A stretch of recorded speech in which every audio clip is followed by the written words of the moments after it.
We only get paid if you get paid.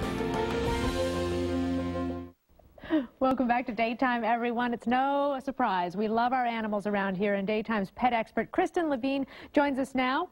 Yes, and she has some cleaning ideas for your pet. Spring cleaning for the pet. Now, what do you mean by spring cleaning for the pet? I'm going to clean up your act. Okay. I know you both have pets at home. Yes, we do. Now, let me ask you this.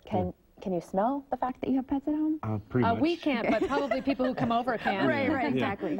We should introduce Casper here, too. First things first, Casper's a 4-year-old Maltese. He's currently at the SPCA Tampa Bay, but I'm so glad that Casper's here because it gives me a chance to remind folks that even if you're looking for a purebred dog, you can find them at animal shelters and rescues near you. You just have to have a little bit more patience and do your research. But 25% of the pets in shelters are purebred. And what a sweetie. He's adorable. Wonderful. A little bit nervous. He's shaking just a little bit. His first time on TV. All right, well, it's spring cleaning time, and it's important to clean up your pet's environment, too, for not only for health and safety, but also so your home doesn't stink. Right. Okay, so we're going to start with bedding. Your pet's indoor environment is very important because they spend a lot of time sleeping and eating, and those are the two areas that need the most tidying up. I brought, I'm embarrassed to say, but I did it for the show. This is my cat's bed, and it's got some icky hair along the bed there, so it needs some sprucing up. And there are some great new products available now that are designed specifically to help pet owners clean up their pet messes.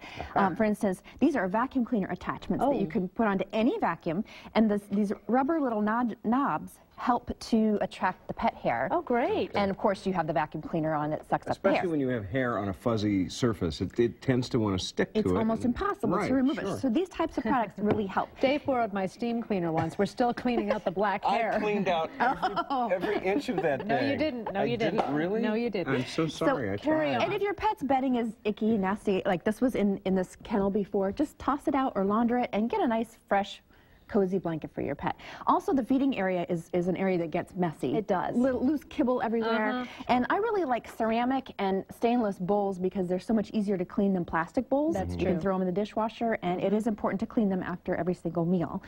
Now, my dogs really appreciate it after I clean up their water dish. They get grossed out by their own Would you want to drink out of the same glass all day long? Crumbs in it, and all kinds of yucky things floating around in there. Now, toys are an important thing. I brought some nasty, kind of destroyed toys from my pet home. And this mouse has seen better days.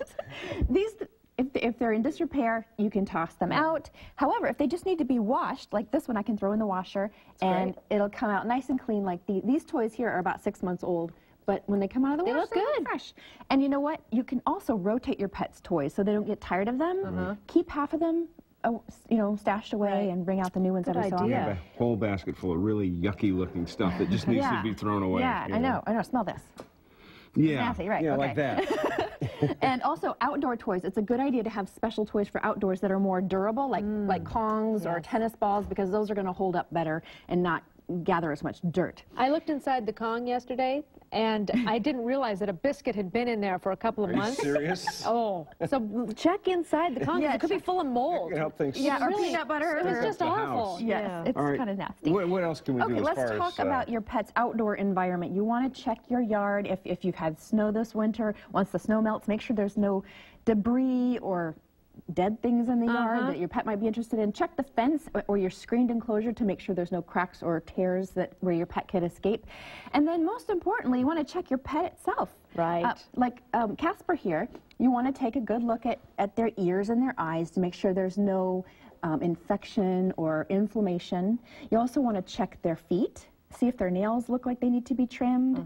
And I brought an example of, this is a really common nail trimmer. We've got about 30 seconds. Okay, so these are great the first, say, 5 or 10 times you use them, but then they get dull. So you want to make sure you're using, it hurts.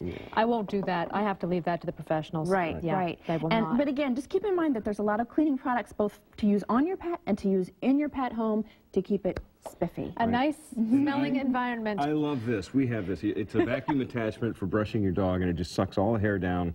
It's wonderful because we have not just dust bunnies, we have dust gorillas in the house. Yes, I mean, and Larry wanted me to Kristen, thank you. Means I'll never be borrowing your steam cleaner again. No, you won't. Your shampooer. For information about Kristen and her pet expert ideas, you can go to daytimeonline.tv. I think Casper's going to stay with us. Thank you, Casper. Still to come, lots of celebrity news, including Sam Hallenbeck's look at the romantic comedy She's Out of My League.